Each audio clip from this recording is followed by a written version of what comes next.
What is up, y'all?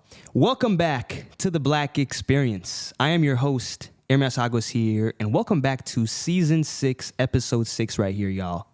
Today, I have a very, very special episode for y'all. I'm not going to spoil too much, but if you ever wanted to know more about what financial literacy is, taxes, and all that good stuff, I have a very educational podcast for y'all. So let's put our hands together and let's bring up my guest right now, Miladys Garcia. How you doing, Miladys? I'm doing great. Thank you for asking. Of course, of course. How's your morning been so far? Wonderful.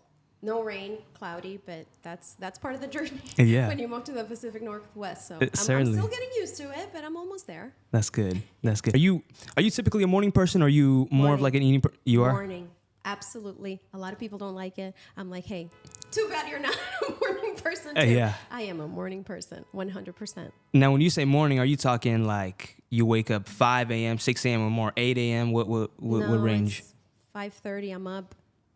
It's like real. Is that early? Yeah. Wow. Yeah. Wow. I wish I was like that. Yeah. If I don't have a reason, I usually don't wake up until like 8:30. You know what? Some days I wish I was more like that. Some days I'm like, why am I up so early? So it has its perks. Right. But there's some downsides There's to it. There's some downsides to it, yeah. But anyways, well, I appreciate you for taking the time to join us. And I know you're here with Tracy. So Tracy and both of y'all, thank y'all so much for taking the time to come here. Y'all drove, what was it, 2 hours? Close Something to like that? it. Close to 2 hours? We came from Olympia. It's beautiful out there. My family hasn't been out here yet. I've only been here 2.5 years.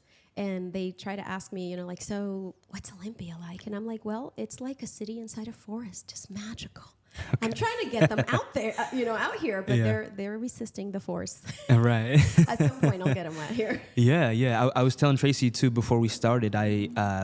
We have family friends that are in Olympia, and at the time, I guess I was younger, so I didn't appreciate the beauty of Olympia and what it is, and I really only know the Capitol building, and outside from that, really nice one. It is really nice. Yeah. It's very nice. Yeah. So I'll have to pay y'all a visit sometime. Please do come to our neck of the woods next time. We'd love to have you. Yeah, I'm typically a city person, but I like to step out. Olympia's a city too, It is a city. It's a city too. It may not be to the scale of Seattle, right. but we have some restaurants in some places, some nice digs around town. Okay. Yeah, come hang with us. I'm gonna have to. I'm gonna have to do that. Well, Miladys, if you want to just start off with telling the audience a little bit about who you are, your background, your journey to the Pacific Northwest, and all that good stuff. Okay, sure, absolutely. So my name is Miladys Garcia. My journey to the Pacific Northwest was a long one. It took me, 38 years to get here, y'all. So I was originally born in the Dominican Republic. I emigrated to the United States at the age of 10. My parents had already been here for about 7 years, so I was brought up by my grandma back home. She's not listening to this, but if you are, I love you, Grandma. And I came to the United States, and my parents were, living paycheck to paycheck, like so many people. A very Dominican community, Washington Heights in New York. We were unbanked, and that was normal. We didn't know, and for those of you who don't know what that means is, my family didn't have a checking or savings account. So everything was cash transactions, right? It was cash economy. That's all I knew. But it made, financial transactions very visible for me and for my family. And that meant that I was very aware that money was earned, through toil and hard work. And it left very easy if you didn't kind of take care of it, right? My mom's aspiration, she's a tremendous cook, and her dream was always to, open her own restaurant. And being unbanked, her pathway she actually did it, but her pathway to entrepreneurship was kind of non-conventional, right? When you're unbanked and you don't have any credit at all, your credit invisible like she was, you don't have a lot of choices in terms of capital. It's either you save all the money, and it would have been, that wasn't realistic. She wasn't going to be able to save $120,000 to buy her, her first restaurant and open her first restaurant. So because she had such a wonderful reputation as a hard worker, a great cook, there were a few business owners in the community, and they were kind of, unbeknownst to her, kind of keeping track and, they would look for entrepreneurs or people with entrepreneurship, mindset to support. this individual, a really nice gentleman from the community, he owned several businesses in the community. And he approached my mom and said, hey, would you like to open your own business? And she's like, of course I would. What are you talking about? And he said, well, you know, I can give you $120,000. Let me rephrase that. I can lend you $125,000 for you to open, you know, your business if you're able to find a business within, you know, that amount. This is back in 1998, so that was reasonable, you know, $125,000 to either buy one that was established or start your own. That was a dream come true for her. However, the interest rate, because this is a high-risk loan, you know, most businesses, restaurants fail after the first year, especially in New York City where there are so many options. There's too many, yeah. Again, and a lot of them are good. So it's not a matter of that. You have to bring something special and unique, right, to make it. The interest rate for that loan was 15%. But again, he was assuming a lot of risk. It's $125,000. Now, I'm still kind of new to the finance game. So is 15% for $120,000? Is that a lot or a little in comparison? That's a lot. It's a lot. Okay. And then at the time we didn't know. You know, we had not really integrated. My family had not integrated to the financial system of the United States. So we just thought like, oh my God, we're getting all this money to open a business and kind of have an opportunity for economic advancement. That's what we saw. You know, we didn't understand interest rates. And it wasn't until years later, after my mom had this restaurant and was paying all her employees cash and was bringing home the money every day after closing. Yeah. It was not the safest thing to do. I do not recommend that. Do not do that at home, people. But again, when you don't know and there's no one around you that's guiding you, you know, it's hard to educate yourself when you have so many other things that you're taking care of. Owning and running a business is a lot of work. Oh, yeah. Years later, you know, my mom had a scare and we had a situation where there were people who were trying to break into the apartment and they were aware that we were unbanked and that there was money sitting in our apartment. We didn't own a home ever in New York. That was like a aha moment, like, oh, we can't afford to keep this money at home. This isn't safe. We have to figure something out. So we went to a bank. They spoke Spanish. I was already bilingual. My mom was not bilingual in English and Spanish. I was bilingual in English and Spanish. But we still didn't feel comfortable going to a financial institution and having me translate, because this was a pretty big deal, right? You want to really understand what's being said. Right. And we weren't comfortable with banking. We were new at it. So a wonderful, you know, representative, she really took care of us very well. And she was kind of like, okay, so you want to open a business account. That's fantastic. And she was kind of explaining, so how long, you know, chit chat, you know, small talk. How long have you had your business? Is this a new business? And we were like, no, we had it for years. And she's like, is this your first business account? And I said, yeah, it's you know, it's our first business account. And she was like, well, thank you for trusting us. She was saying all the right things. And I think she was genuine. And, you know, she's like, so, you know, tell me a little bit about how you got started. And so my mom goes into this whole spiel about, you know, a business owner from the community loaned her $125,000 to buy, you know, and open this restaurant. And she was like, wow, that's amazing, you know. And she said, just out of curiosity, what was the interest rate? And we said, oh, it was like 15%. And she's like, oh, wow. And I was like, why? Like, why is that important? And this was my first aha moment with there's a lot for me to learn, right?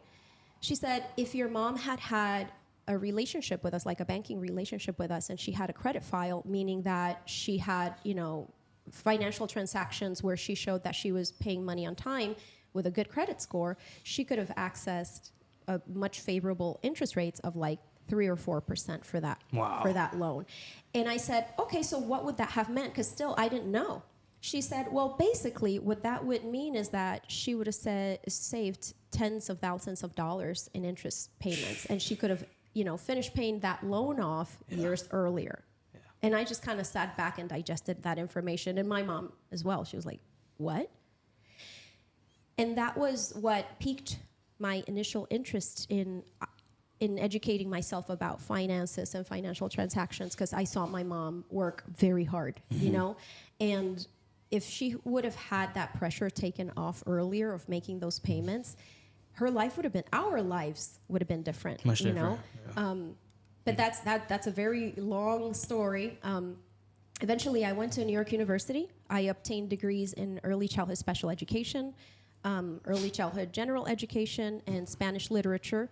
And I focused in Latin American studies because I didn't want to lose my connection to my culture and my roots. And even though I'm Dominican, I consider myself Latin American, you know. So I really enjoyed, of course, you know, learning about early childhood education and special education. But my passion really was, you know, learning about the politics, the policies that shaped some of the functions and the dysfunctions in Latin American countries. And it was very eye-opening, right? Yeah. Eventually, so I stayed in New York for about 28 years. I worked in education, and I transitioned from that role in education to translator and interpreter. And that burned me out very, very quickly because you don't think about this, but you take on a lot of the pain and the difficulties when you're interpreting because you have to stay in the I statements. You have to say, even though it's not you, it hurts here. And you point, you know, if you're speaking to a medical professional, or I'm not able to sleep at night. So I started feeling that wear and tear. And during COVID, that was like a pivotal moment because there were so many people in need. And it was really critical, right? And I was burned out. So I traveled to the Pacific Northwest to attend a friend's retirement ceremony from the Army. And I loved it. He lived in Lacey, Washington. And he was like, why don't you move out here? And his family, and they were such wonderful hosts. And they straight out told me, you know, if you want to move out here, we'll host you for as long as it takes until you get on your feet. Why don't you just do it? And I was like, well, I can't move out here without an income. And he was like, oh, why don't you go on careers.wat.gov? There's thousands of jobs. You're bilingual. You have a background in education. You're gonna get a job. I just know it. Rafael, if you're watching, I appreciate you, bro. And I did. I went on the site, went back to New York, right, and started applying for jobs. And that's how I came across my current, you know, profession, which is I'm the Special Populations Program Supervisor for the Financial Education Public-Private Partnership. And I took the role, and I had, like so many of us during COVID, you know, transitioned from one role to another, imposter syndrome. You know, who am I? I don't know so much about finances. I know a lot about education, but there was definitely a learning curve. But I felt so good about the people, the organization, what they embodied, what they represented. And it's been absolutely the best professional decision I've ever made. Absolutely. I feel great about it. Yeah. That was a very long way of saying that's how I came. Absolutely. Yeah. To the Pacific well, I mean, Northwest. it's your story, it's your journey, right? And I think I resonate a lot because me being an immigrant as well, coming from Eritrea, you know, my parents had to do a lot of that work of, hey, you know, how do we do this? How do we do that? And they're still learning too. Like I mean, and we're going to get into I even have some stats. So I researched myself about what percentage of students really wish they had that financial education in college, in high school, whatever. And a lot of them don't. And my parents also, they know, but they don't know maybe as much as, you know, if they would have taken a class or whatever, some kind of personal finance class. Absolutely. If that makes sense. But I like that. Well, you kind of already got into how you got into FEPPP a little bit, but I remember when we first met over the Zoom, you talked about your first account and getting your first account at 21 years old. Yeah. What was that like? So it was scary. So as an immigrant, when you come from a family, like I said, that was unbanked in a community where that was normal, anything with finances, you tense up because you don't know, right? And you don't understand. And at the time, you know, I had the privilege of being a college student, so I didn't even have to pay a monthly fee to open the account. And it was still scary because I didn't have my money ready, you know, in my hand or at home. And I went ahead and I opened that account basically because I got a scholarship. And at the time I was working, I didn't have direct deposit, right? Because I didn't have a bank account. So what I would do was I would pay, you know, 3 to 5% to go to a check cashing store to cash that check. And they would take, $10, $15 from my measly work study check, but that was what I was comfortable with. So I didn't even think about, I could be saving this money. I was just comfortable doing that, right? But I got a scholarship sent to me for a $5,000 check. And when I did the math on that, I was like, ooh, that's going to be a lot of money. Oh yeah, especially at 21, right? 5,000. Yeah. Oh, yeah. And the if I went to that check cashing place, that was going to take a big chunk out of my check. And I said, oh wait, let me look at other options. So it wasn't until I had more skin in the game, more at stake, that I looked at opening a bank account. So I went, opened my bank account, and no money was taken. I was just my $5,000 there, and I was like, okay, that wasn't so bad. That wasn't so bad. So that first one was like, well, I feel like a grown-up now, I feel pretty good about this. This isn't so bad. And then I got my first credit card. And I was like, if I'm going to be an adult, I need a credit card. Yeah. I went to H&M, and I bought, I think it was like a $14 shirt. And I paid with my credit card, but I wasn't. That was another learning curve for me. Uh-huh. I wasn't used to having to, cash economy. Everything was cash. I didn't have to remember to make a payment sometime later, and I forgot to pay. My very first transaction, I forgot to pay. Got a bill. I owed the $14 plus $28 in interest. Interest has not been my friend. $28 in interest. Yes. For that one shirt. Yes. It was like almost you bought like 2 shirts pretty much. Oh, don't rub it in. Oh my gosh. I didn't even like the shirt so much, Hermes. I swear. Did you return it? No.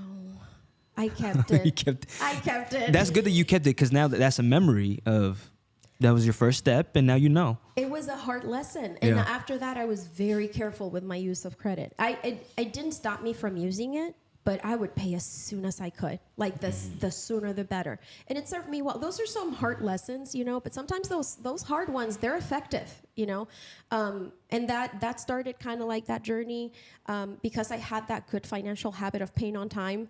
My credit score started, going up and up, and that felt pretty good. So when I joined, the Financial Education Public-Private Partnership, otherwise known as FEPPP, I had a lot of lived experience.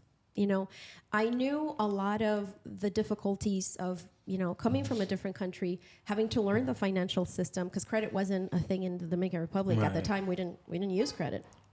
And that really helped me out, because when I applied for the position at FEPPP, I didn't get it. Mm-hmm. I didn't get the position I applied for. A colleague of mine, Amy Cleaver, very deservedly got the position because she had a lot more classroom experience, and she had been teaching personal finance in her classroom. Sure. And I still got the job. I just got a role that I didn't apply for. They didn't like, yeah. Yeah, I loved it, actually. It was the perfect fit because it was the role of Special Populations Program Supervisor, which I didn't even know was a possibility for me. Okay. But they were so impressed with the fact that I had, a background in early childhood special education. I was bilingual. I had a lot of lived experience. I had worked a lot with different social service agencies as I was, working as an interpreter and translator, that basically they created that position for me because they were so committed to equity, because they were so committed to, serving Black and brown students, underserved students that, have, due to systemic inequities in the education system and the financial system, had not been served well, right? Those students that fall through the cracks. And they were committed to elevating the work and having resources and an approach that could help support those experiences, right? Sure. Have that relevance. And it's, we tell people personal finance is personal. It was personal for me, and it took a while for me to kind of like join that financial system. And my money script was, again, it reflected that. Well, you have to work hard for money, so don't spend it. I was extremely thrifty. I still am. That's a big part of my personality. I'm getting more comfortable now because in my role, working in financial education, I've learned a lot. In the last month and a half, I've bought my first home. And I didn't think that was... Wow. I didn't think that was a possibility for me because nobody in my family modeled that for me. Nobody in the community modeled that for me. So I thought, well, we lived in New York City, rented apartments all our lives. That's what I'll do.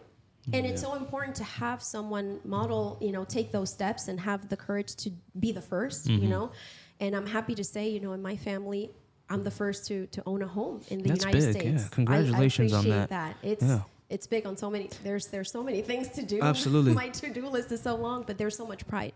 You know, I have so much pride in having the courage, because it takes a lot of courage to do it. Yeah. And what I'm hoping to do, and what I've been doing in my role, is communicating with educators. So first, I know that that's an unusual role, right? Special Populations Program Supervisor. Basically, what that means is I support financial education for students who face barriers to access academic opportunities and resources and tools that other students access with ease. So those are going to be our migrant students, all students that have involuntary mobility, military kids, unhomed kids, foster kids, students that are disengaged from the education system. And you probably found this through your research as well. Sadly, our Black and brown students are overrepresented in all of those categories, right? So knowing that culture has such a big impact in the way that you make financial decisions. Sure. Because it aligns with your beliefs, it aligns with your values, right? It aligns with you know, your attitudes. Do you come from a culture that's more collectivistic or more individualistic in the way that, you know, decisions are made? You know, I want to kind of, I think that's great. But I also want to see, you know, for people that are listening to this right now that are saying, okay, you know, FEPPP sounds great, but what is the work that they've done or that they're currently doing that does support, you know, the Black population, the Black and brown population, of course, all people of color. What is that work from your position that you've experienced so far being in there that people can take away and say, okay, this is a program, this is an organization that I can have my eye on now? Absolutely. Thank you for that question. So basically, we were created to promote and improve financial education in Washington for students as early as kindergarten all the way through 12th grade, right?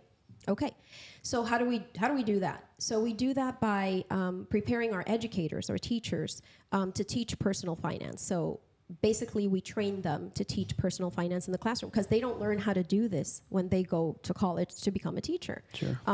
About over half of educators don't feel comfortable teaching financial education. If we want our kids to learn this, we have to train our teachers to do this. Otherwise, they're not going to do it. Of course.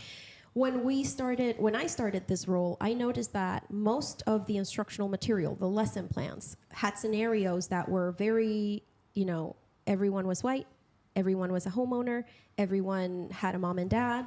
You know, everyone was doing very well financially, upper middle class backgrounds. That's not the reality for most of our students.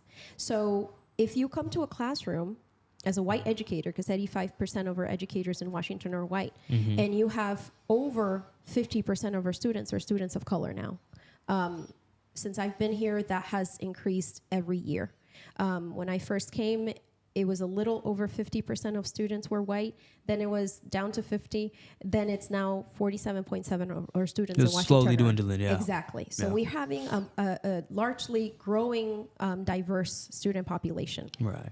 But our teachers are not diverse. And there's nothing. We have wonderful teachers in Washington State, great teachers.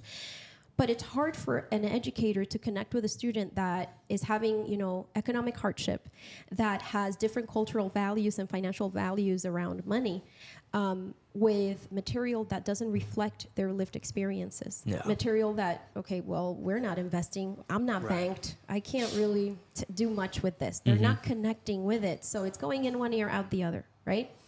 So part of what we do is identify instructional materials that are diverse, right? That have that cultural responsive, you know, teaching approach where it reflects students with different cultural backgrounds, different, you know, beliefs around money, values around money, and people are leaning into each other and being curious about how financial decisions are being made. Instead of being judgmental, it's like, oh, we don't do it that way, but I'm curious to learn your approach, right? Yeah. And taking that judgment out and the shame out, because I had a lot of shame about not being banked. I felt like I was falling behind or I was doing something wrong, but I didn't know how to start, right? And that's the same for a lot of our Black and brown students, right? So that's one aspect of it. But it's also just staying very locked in to what the needs are. So in my role, I've done a lot of research to understand what the needs of our students, or Black students or brown students are, to make sure that we're not missing the mark. We have a very holistic approach to financial education. It's not just the instructional material. We want to understand what's happening in the communities. One of the beautiful things about FEPPP is that we're a public-private partnership. So we're able to extend our reach and connect with financial institutions, content developers, other programs that are supporting math, and say, you can integrate financial education into math. You can put it in social studies and economics and art. Yeah. But we're also able to meet with banks and credit unions and say, hey, you need to provide some low barrier accounts for students and communities, because if you don't have a social security number, how can they access financial, access to financial institutions and accounts? And they've taken that feedback, and they've actually increased the amount of low barrier accounts that they provide for individuals that may not have, the right identification or enough identification, or their legal status is a little tenuous. So we've really been able to provide support not only through, the work in the classroom, but what happens outside the classroom as well. Yeah, and I think even to the part when you said with the teachers not keeping up with the changing population, the more diverse, that's a learning curve for both, right? Absolutely. I mean, they're learning how it is in someone else's household that didn't grow up the way they did. Exactly. Versus the other way around. I really like that. Yeah. Thank you. Yeah, I'm so passionate. That's why I love what I do. And I think the beauty of the time we're living in now with social media is like sometimes on the way to work, I pause my music and I'm like, I'm just going to watch a YouTube video about how the tax bracket works. Top 10 financial tips for 20-year-olds or whatever, or people in their 20s or whatever, you know what I mean? And so these are we have these little pockets of information that people can access. Right. But then we also have larger organizations like FEPPP that also are encouraging the private and public partnership for more financial education in schools. Absolutely. I want us to bring us to a time to educate moment right now. Let's do it. Because I know a lot of people are consuming a lot of great information that you're saying, but I also want people to walk away with something, some tangible things that they can do. Absolutely. So if you had to give 3 pieces of, let's say, financial advice or tips that people can walk away from right now, what would it be? Okay. So I would say the number one thing is get to know your relationship with money. Understand what it means to you, understand what you want to get out of it, and understand what your, let's call them spending triggers are, what your vulnerabilities are, right? Yeah. Can you go to Starbucks without spending $15? No? Maybe we stay out of Starbucks if we have a savings goal. If you need, a more updated car because yours is like, falling apart. If, this is for, Black creatives, if you have, a savings goal because you want to open your own business, it's important to know, okay, what things do I need to limit to maximize my savings? And it's not, I don't want to sound like I'm saying restrict everything. You have to have some wants in there, right? It's not just, focus on your needs. But it's important to keep in mind what that goal is, make sure it's realistic, and make sure that you fuel that passion. And you're going to be able to do that if you understand what that money script is. What are your beliefs around money? Do you like it? Are you taking care of that relationship with money? Because we all have a relationship with money, whether we're aware of it or not. It's there. Be it good or bad. Yeah. Exactly. And it's like every relationship, we need to work on it for it to get better. It's kind of like what you were saying. Okay, let me take care of my relationship with money and listen to this, YouTube video or this TED Talk on tax brackets and everything. You're feeding that relationship, right? That's a really important thing because you can't build anything if you don't know what the foundation is, right? If you don't lay a good foundation, you can work up from there. Specifically for the young viewers out there, I would say be a very savvy and skeptical consumer. There are a lot of scammers out there. And it's very easy to go for the flashy, buy one, get one free, all these sales, when you go on these different sites, they'll tell you, 1,000 people have bought this in the last 5 days. What does that really tell me?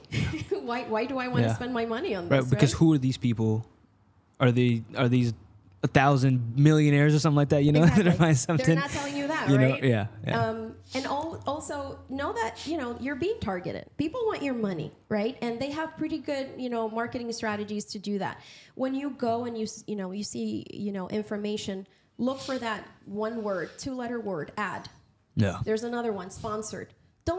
They're literally being paid, to have their information at the top. Google is not fact checking.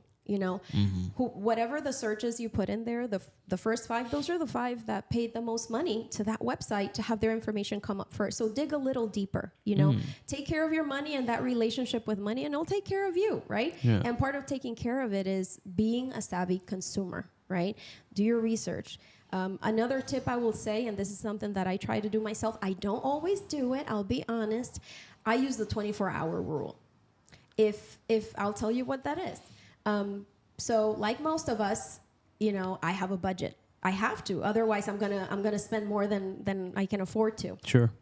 When I see an item that I want to buy, and that item costs over $50, y'all know I told you I'm thrifty. So if you see an item that's a little pricier, and that's just my personal line, everyone's line is different, wait 24 hours before you buy it. Because that kind of gives you a better idea of, do you really need it, or is this an impulse purchase? Right. You get caught We have a lot up of in those. the hype, Yeah. Because you're being targeted. My friend has it. I'm feeling bored, or I'm a little down. So it's good to know what those spending triggers are, right? So just wait 24 hours, because if you're just looking for a quick dopamine hit by making that purchase, in 24 hours, it's going to level out, and a lot of the times you can put it in your cart, go return to that cart the next day, and you'll look at it and be like, why was I wanting to buy this? Yeah. And you just saved, in my case, 50 or more. In other people's cases, hundreds of dollars. Yeah. Just by reflecting, take care of that money, and Right. it will take care of you. Well, and those are great pieces of advice. And I think it's also like a piece of like when you're budgeting and stuff like that, Yeah. like you have a portion out, a little amount of money for rewards or whatever, for when eating out or whatever. That, at least that's what I've started doing, because I've noticed since graduation, if I don't do that, I'll just eat out, 5 times a week or whatever, Right. like that. And that's going to be too much.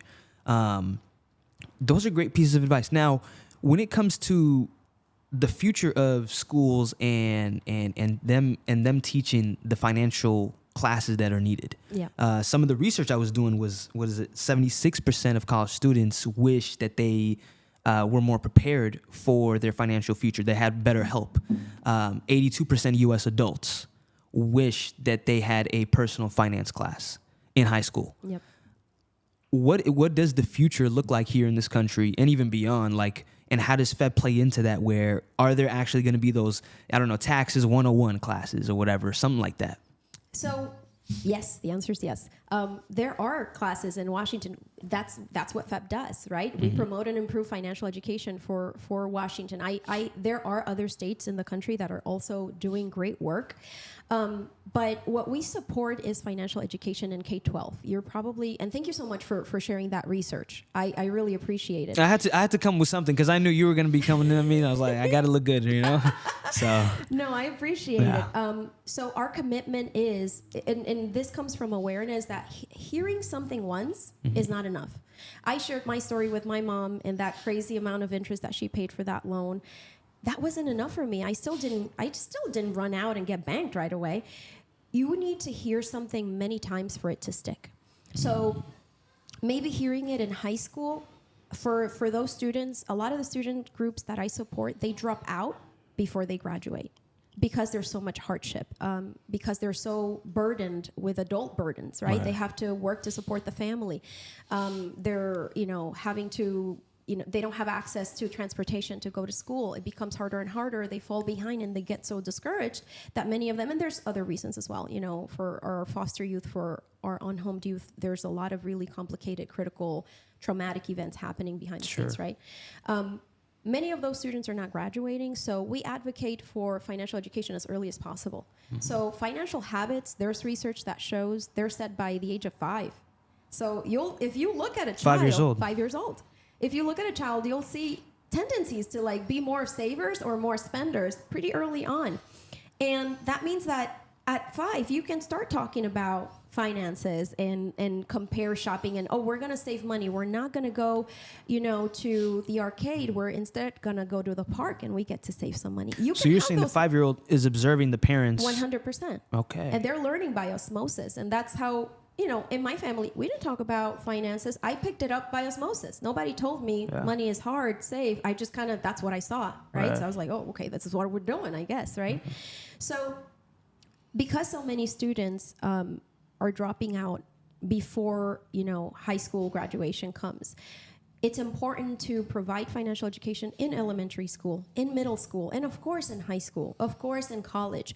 But in order to be equitable in the work that we do, we want to teach it as early as possible because we know, unfortunately, some of those students will not graduate. So if we wait till 11th or 12th grade, they may not get financial education, and it makes a huge difference in the financial decisions that you make as you transition into adulthood. But we have financial education in Washington. Parents out there, if you're listening, please advocate for your children in schools and ask your district leaders to support financial education, to provide that in the schools that your teachers, your students rather are in, because that's what we do. We train the teachers. We have the resources that we provide are free of cost. The personal development and the trainings that we provide are free of cost. So there's really no reason why not to do this. We also have partners, right? Those financial institutions and those nonprofit organizations, they're willing to support as well. Yeah. They're willing to go into the classroom and talk about taxes and talk about how to open a bank account and do, a lot of that hand-holding that has to be done for it to sometimes to get, off the ground. All right. That's good. That's Thank great. you. Yeah, Miladys. Well, we are actually at the end of the podcast now, and I think you've already kind of answered this question because I usually like to end my podcast with the advice to the younger generation. And you can feel free to answer that if there's anything else. But if there's any last comments, anything that you want to share that you want people to walk away with from this podcast that might be like, oh, you know what, this has been great, but what can I actually do today, tomorrow? Is there a certain tangible step I can take from this podcast? Absolutely. Know who your allies are. No, if you know what you want to do in life, you know what your mission and values are, look for other organizations in your community and your surroundings that have the same values and missions and ally with them. There's a lot of good financial institutions doing great work. We don't have to learn everything and be an expert at everything. We just need to know who to connect with that can give that information and provide that support, because it is a lot, There's a lot to learn, and finances change, cyclically, pretty quickly, I would say. Yeah. So I don't want people to be intimidated or scared about, taking some steps or learning information. Know who to go to, because there's a lot of people doing a lot of great work and wanting to support and uplift the Black community, the brown community, everyone, so they can achieve their financial goals. Certainly. Thank you, Miladys, for that. Yeah. Where can people find FEPPP? Where can people connect with you if they want to learn a little bit more about the organization? Absolutely. So our website is F as in Frank, E as in elephant, PPP, 3 P's as in Peter. 3 of them. .org. My personal email is Miladys, so MILADYS.Garcia, GARCIA, at k12.wa.us. You can connect with me anytime. I would be happy to answer any questions and offer any guidance if you want to learn more about us or the partners that we connect with. It would be my honor, really. It would be my honor to connect with individuals in the community and support them if they want to learn more about financial education, or they just want to learn for themselves, their kids, course. Educators out there, if you're listening to us, please don't hesitate to reach out. That's what we're here to do. Yeah. There we go. Ladies, thank you so much for your time. Absolutely. Yeah. This has been such an honor and a pleasure. Thank you, Ermias, for providing I'm glad this you enjoyed it. platform. Of course. Thank you. And I hope the audience took away some stuff. I took away some stuff, and I'll be taking those tips home too with me. Thank you. And as y'all already know, stay tuned for more awesome episodes as we roll on with the Black Experience. Till next time, y'all. Peace. What is up, y'all? Thank you so much for tuning in to that episode. Make sure to click the subscribe, follow button, as well as the bell to get notified on all my new content that is coming out every Wednesday and every other day. And make sure to click that link in the description down below to get access to all my socials and any other platforms that I have my podcast on. And until next time, y'all, peace.